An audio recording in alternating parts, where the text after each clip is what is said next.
அஸ்ஸலாமு அலைக்கும் வரஹ்மத்துல்லாஹி வபரகாத்துஹு. அல்ஹம்துலில்லா. தொடர்ந்து நம்ம தஜ்வீதுடைய சட்டங்களை பார்த்து கொண்டு இருக்கிறோம். அந்த வரிசையில் கடைசி சில சட்டங்கள், நுணுக்கமான சட்டங்கள், அதில் ஒன்று எளிமையான சட்டங்களில் ஒன்று தான் நூன் குத்துனி. இதை நம்ம குர்ஆனில் எளிமையாக பார்க்கலாம். இதோடைய சட்டத்தை என்னன்னு சொல்லி இன்றைக்கி தெரிஞ்சுக்க போகிறோம். பாருங்கள். ஃபஸ்ட்டு நூனே குத்துனினா என்ன அப்படின்னு ஃபஸ்ட்டு பாருங்கள். குர்ஆனில் சில இடங்களில் பார்த்தா தெரியும், 2 சூறாக்களுக்கு மத்தியில் சிறிய நூன் ஒன்று எழுதப்பட்டிருக்கும். அதுக்கு பேர் தான் நூனே குத்துனின்னு சொல்லுவோம். 2 ஆயத்துக்களுக்கு மத்தியில் அந்த முடியும் பொழுது கீழே என்ன எழுதியிருப்பாங்க, ஒரு நூன் சின்னதாக எழுதியிருப்பாங்க. அந்த நூனுக்கு பேர் தான் நூனே குத்துனி. அதை எப்படி நம்ம அந்த சட்டப்படி ஓதுறது மட்டும் இன்றைக்கி நம்ம தெளிவாக பார்க்க இருக்கிறோம். பாருங்கள். ஃபஸ்ட்டு சட்டம், 2 வார்த்தைகளை சேர்த்து ஓதும்போது அந்த நூனை சொல்லணும். சட்டத்தை ஃபஸ்ட்டு தெரிஞ்சுக்கோங்க. அடுத்து உதாரணத்தோடு நம்ம அப்ளை பண்ணும்போது உங்களுக்கு ஈஸியாக புரியும்.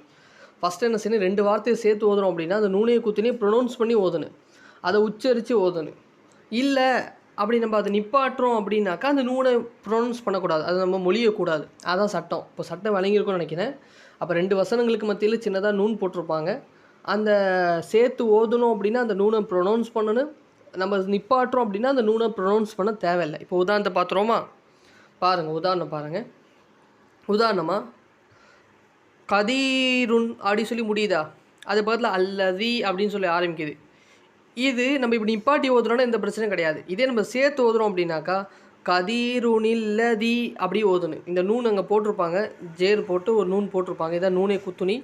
இந்த நூனு குத்துனி வந்து நம்ம சேர்த்து ஓதுறோன்னா ப்ரொனவுன்ஸ் பண்ணும். கதீருனில்லதி, லுமசத்தினில்லதி, ஹைரனில் வசியா, அம்வாலி நிக்கு தரஃப்துமூஹா, அம்வாலு நிக்கு தரஃப்துமூஹா அப்படி ப்ரொனவுன்ஸ் பண்ண. இவ்வளோ தான் சட்டம். ரொம்ப எளிமையான சட்டம் தான். தஜ்வீத் இருக்கக்கூடிய ரொம்ப எளிமையான சட்டங்கள் இது ஒன்று. ஏன்னா அந்த குர்ஆன்லேயே நமக்கு தெளிவாக போட்டிருப்பாங்க இந்த நூனை. சுருக்கமாக சொல்கிறதா இருந்தால் நம்ம சேர்த்து ஓதுறதா அந்த நூனை ப்ரொனவுன்ஸ் பண்ணுவோம். நம்ம பிரித்து ஓதுறோம் அப்படின்னா அந்த நூனை விட்டுருவோம். இதை நம்ம ப்ரொனவுன்ஸ் பண்ணவே மாட்டோம், கண்டுக்கவே மாட்டோம். சரிங்களா? அவ்வளோதாங்க இன்றைக்கி சட்டம். இன்ஷால்லாஹ் கொடுக்கக்கூடிய பயிற்சிகள் நல்லபடியாக செஞ்சு அனுப்புங்க. அஸ்ஸலாமு அலைக்கும் வரஹ்மத்துல்லாஹி வபரகாத்துஹு.